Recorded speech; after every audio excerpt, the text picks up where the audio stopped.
So, here's the letter. 4th of July 2019. Dear Senator, greetings. If you're holding this letter in your hands, that means that it was not intercepted. That's good. My name is Nisin R. Lopez. I'm a 43-year-old Cuban-American artist based in Miami, Florida. I am contacting you in order to denounce a hideous crime that is being perpetrated against me here in the United States of America. Contract stalking and electronic weapons assaults sponsored by corrupt folks in positions of power. Yes, I am a targeted citizen. I've been experiencing organized harassment sponsored by the authorities since January of 2011. This thing ruined my life. You might be saying to yourself, what exactly is organized harassment, right? Well, this is not easy to explain. One could say that contract stalking is bullying on steroids, covert harassment, organized group stalking, or community-based mobbing is pretty much a form of political repression, extrajudicial punishment. Organized stalking is a secret program of the US government designed to destroy targeted individuals emotionally and psychologically through dark neurolinguistic programming and negative aversive stimuli. We're talking here about a multi-layered interagency program. Law enforcement is behind this, the intelligence community is behind this, and contractors are behind this as well. Private security companies mostly employ ex-law enforcement and ex-military. As far as the organized community harassment done to me, every single time I go out into the general public, the unjust systematic harassment is done by a group of people in an organized fashion using unethical means to torment, preoccupy, agitate, intimidate, and terrorize the isolated victim 24/7 no matter where he goes. I'm talking here about acts of provocation, street theater, invasion of space, noise campaigns, mimicking, directed conversations, engineered collisions, orchestrated synchronicities, entrapment, etc. Obstruction of daily activities based on choice reference patterns. The target is exposed to a stressor outside the range of usual human experience. He is terrorized 365 days a year, 24/7. He is kept in a state of anxiety and hypervigilance until he finally breaks down after years of indescribable psychological abuse. Most victims of this program end up homeless, in jail, or in psychiatric institutions, isolated with no support system, in a state of functional disorientation, broken in spirit.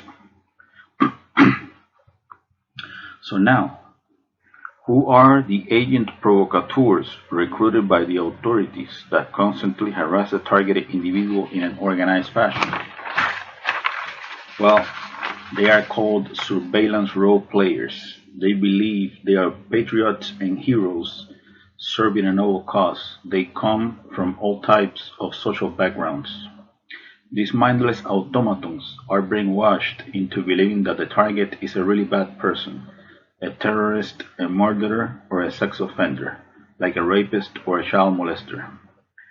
These perpetrators, they are enlisted through community programs such as InfraGard, Citizen Corps, and Neighborhood Watch.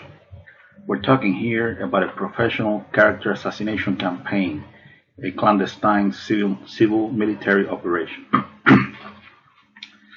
The command station for organized stalking is the fusion centers.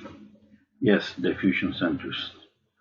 The primary fusion center in Florida is the Florida Fusion Center, Florida Department of Law Enforcement, which is located in Tallahassee. And the fusion center that is the closest to me, to my area, is the Homeland Security Bureau Southeast Florida Fusion Center, which happens to be the Fred Taylor headquarters for the Miami-Dade Police Department. Overall, Contract stalking is psychological warfare, a secret, illegal, long-term, unconstitutional surveillance program designed to neutralize outspoken, politically incorrect freethinkers that are designated as enemies of the state, even if they're just innocent, harmless, law-abiding citizens that pose no real threat to anyone. Keep in mind that the watch-listed individual is also subjected to directed energy weapons and other forms of prolonged psychological torture. I'm talking about mind control neural weapons, remote neural monitoring. The human test subject is implanted with highly advanced neural nanotechnology that enables brain-to-computer interface integration completion. This secret technology of DARPA flavor enables the handlers to link the target's unique brain signature to their supercomputer. These are some of the things that they can do with this technology. This technology enables the handlers to read the target's thoughts verbatim in real time. They can tap into the optical nerve and into the auditory system. They can see what you see, and they can hear what you hear. This technology allows the handlers to map out all the target's emotional states, especially negative emotions like sadness, anxiety, fear, anger, etc. They can beam these emotions back into the target anytime. They can even Google your memories. This technology can be used to implant words, phrases, images, and motion pictures into the target's psyche or natural stuff. The idea behind this is to make the target believe that those are his real thoughts when they are not, synthetic telepathy. This technology can be used to control dream cycles and sleep patterns. They can deprive the target of sleep. This technology can be used to control the muscle movement of the target, causing spasms. They can also inflict pain in any part of the body. This technology can be used to sexually manipulate the target. It can make the target feel sexual arousal, or it can sort of turn off the target's sexuality altogether. It can also be used to manipulate the hormones of the target, thus lowering and raising estrogen and testosterone levels in women and men respectively. This technology can also be used to eliminate the target with an artificial heart attack that generates no forensic evidence. Really amazing stuff, right? All the experiences of the subject are stored in a supercomputer that predicts behavior based on past choices. I think the ultimate end of this program is to create a digital clone of the target's brain. They basically got control over your thoughts, feelings, emotions, sensations, etc. Full spectrum dominance, So now, the leader of clandestine operations in the CIA, Elizabeth Kimber, she doesn't know anything about this nasty behavioral modification program. General John W. Raymond, commander of the Air Force Space Command, he doesn't know anything about satellite weaponry and microwave bullets. The director of the Defense Intelligence Agency, Robert P. Ashley. He doesn't know anything about neurosynaptic chips and trauma-based mind control. The Principal Deputy Director of National Intelligence, Susan M. Gordon. She doesn't know that targeted individuals are being forced to lash out. The Assistant Attorney General of the National Security Division, John Charles Demers, of the Department of Justice. He doesn't know about this legalized lawlessness.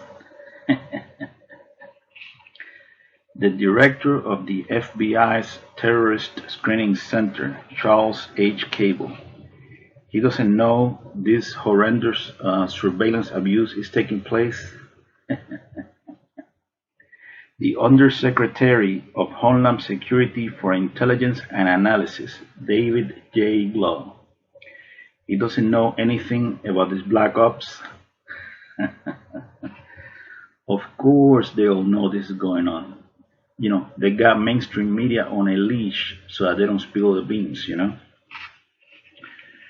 The puppet masters behind these programs, behind this personality disintegration program, because that's what it is, they will do anything, and I mean anything, in order to justify a multi-billion-dollar national security, counterterrorism, corporate military intelligence, police state complex, multi-billion or multi-trillion, who knows.